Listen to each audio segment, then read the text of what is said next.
Ukulele turnover. There's a lot of ukulele turnover in my life right now. I mailed a ukulele off today to my friend Sheila in Albertville, Alabama. So that one's gone. What do I have coming? I have a caramel baritone ukulele left-hander edition, which I think is going to be pretty cool. That one's coming. I have 3 like this coming. One of them is already sold, and I think the others will sell very fast too. It's pretty exciting to see what they send. I keep hoping that I'll get another one that looks just like this, but I don't expect that to happen. So I have those 3 coming, and last I heard, well, I don't know where they are. They'll get here when they do, but it's been about 25 days, and that's about how long it takes for these things to get here. So it could be any day now. I have a soprano ukulele coming tomorrow that was sent to me to review. A new company I've never heard of before, has a ukulele. They asked me if I would review it, and they're sending it to me. So we will see how it goes. I'm concerned because I know the ukuleles I like now, and it's pretty hard for me to review a new ukulele without comparing them to Acklot and Camise, which are so good and so desirable. Actually, I wish I had a Camise Tiger Flame soprano. Maybe I will get one. That does kindle a desire. I think I'll go check and see how much they are. I've really enjoyed playing my Camise concert lately. I've been playing it a lot in the beginner ukulele class that I'm teaching. So I think I'd like to have a soprano Tiger Flame. What other turnover? I'm still selling ukuleles on Facebook, but after Christmas, not so much interest as before Christmas, where I was really, really busy. But they will sell in their own time, and I get a comment every day or two, or someone making an inquiry. I had a ukulele price for $32 yesterday, and somebody asked me if I would take 20. And I got back with him really quickly and said, no, the price is going up.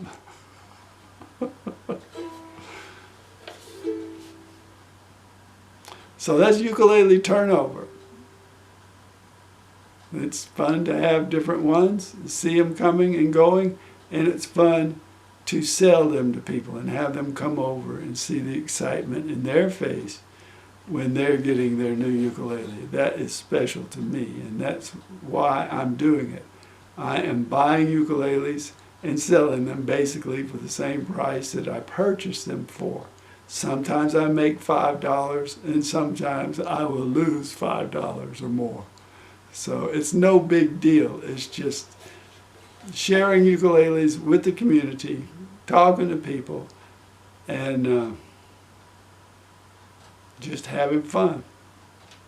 Thanks for watching. $33,000 is a lot of money.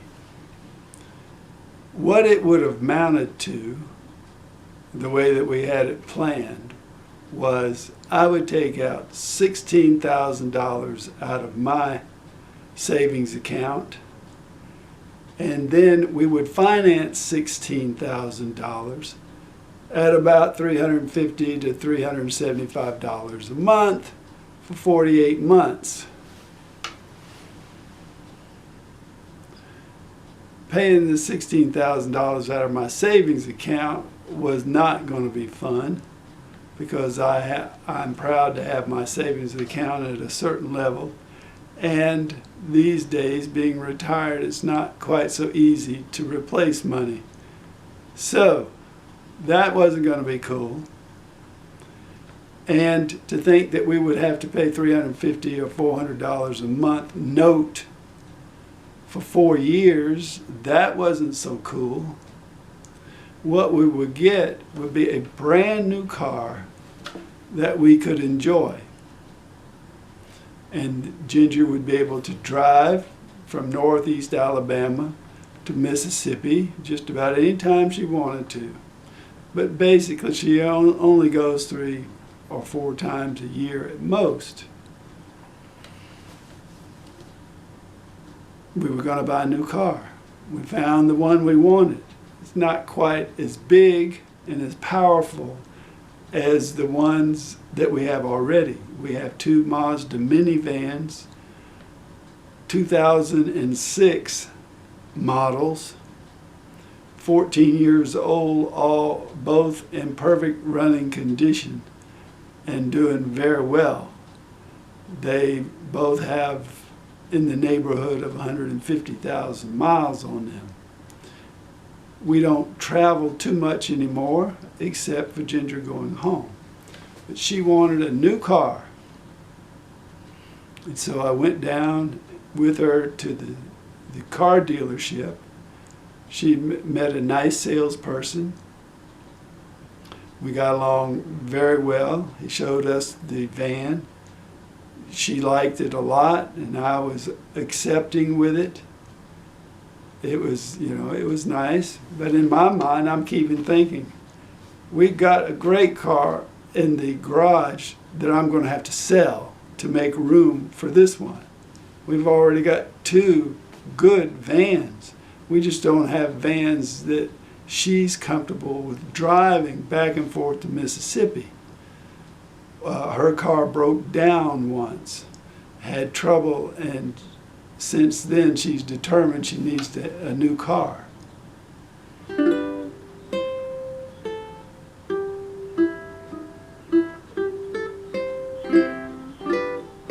So we were on the road to buying a new car.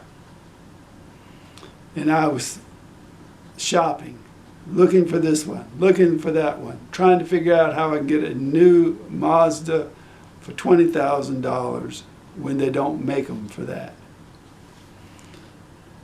I didn't want a payment.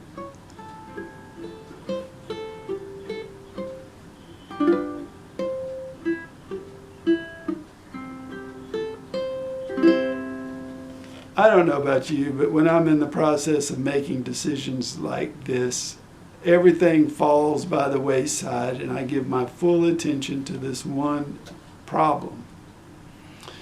And the problem was, are we going to buy a car? Are we going to buy this car?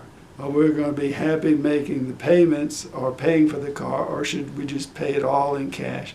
Blah, blah, blah, blah, blah, blah, blah, blah, blah, blah, blah, blah, blah. Salesmen telling us this, and all of the salespeople online telling us this, and all the different possibilities. I didn't get much sleep. I'm disoriented, confused, upset, knowing that the only solution to make Ginger happy would be to buy a new car. I go for a hike. And when I come back,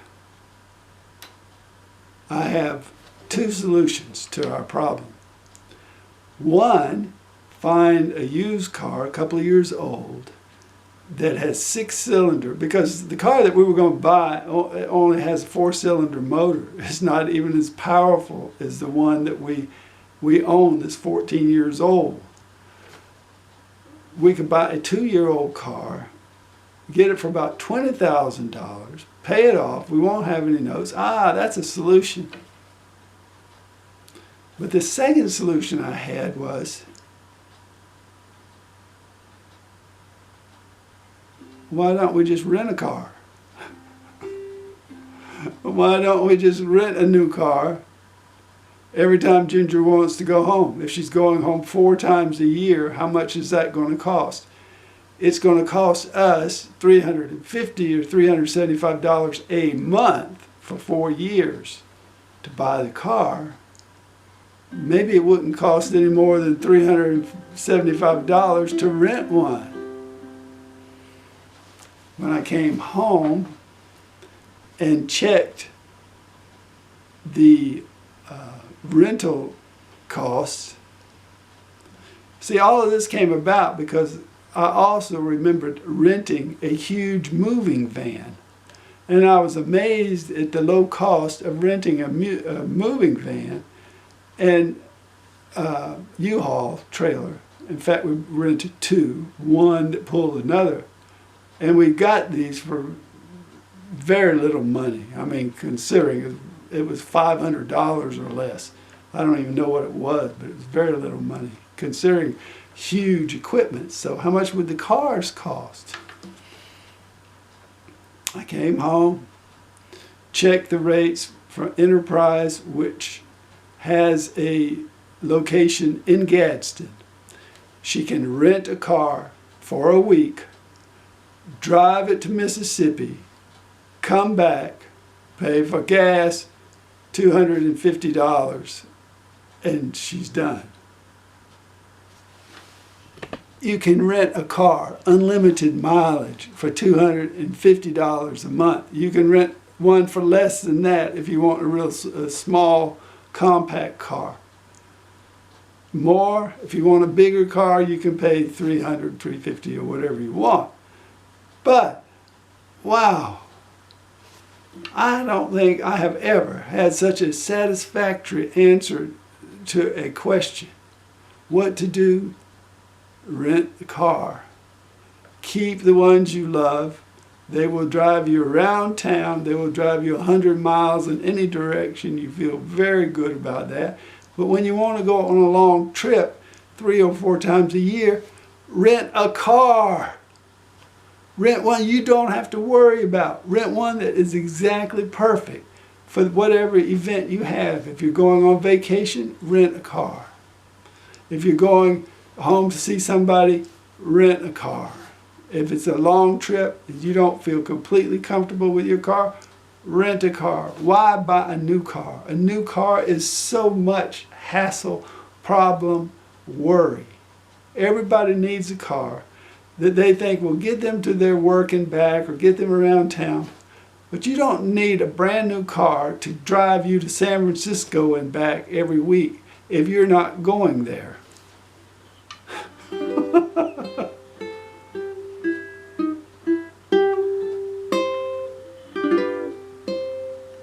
So I told Ginger, and she was disappointed, of course. She had her heart set on the new car. But think of what the costs are. Think of what the costs are. They are tremendous. That solved my problem. I'm looking forward to the time that we rent a car. It's going to be fun. Put $100 away a month instead of $350, and you'll have enough money. You'll have $1,200 a month. That will be enough to rent a $300 car 4 times a year for a week each time. And that's all at the most we would need.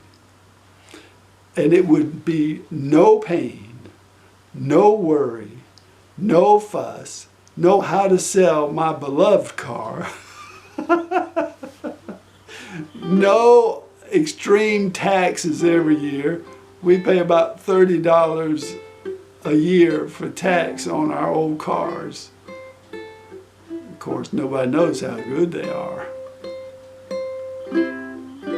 but me. I hope you enjoyed this video. If you're thinking of buying a new car, renting a car might be a solution that saves you a lot of money and a lot of grief. Thanks for watching.